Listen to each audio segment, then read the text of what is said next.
Hans von Spakovsky, senior fellow at the Heritage Foundation and manager of its election law reform initiative, told Breitbart News that Broward County's elections supervisor Brenda Snipes is known as Florida's most incompetent election official, offering his remarks in a Monday interview on SiriusXM's Breitbart News Tonight with hosts Rebecca Manser and Joel Pollack.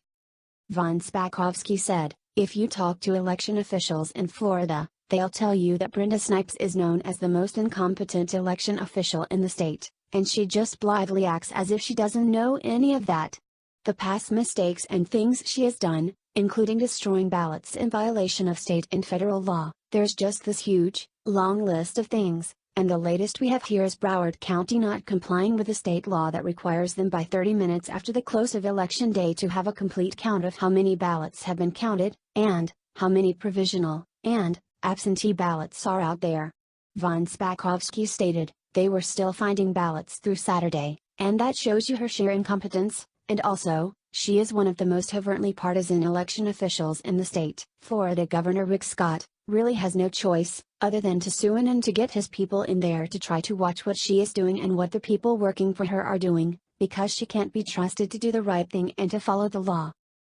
Susan Bucker has been refusing to allow observers in, like she is required to do, which makes the situation even worse because you're supposed to have transparency, and yet she is refusing to do that, noted von Spakovsky.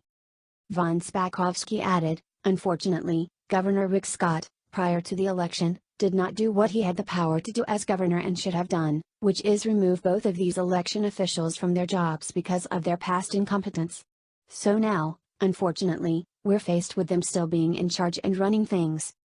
Former Florida Governor Jeb Bush accused Snipes, who he appointed as Broward County's elections supervisor, of violating the Sunshine State's election laws. MSNBC's Joy Reid suggested on Saturday that criticisms of Snipes are rooted in racism against blacks.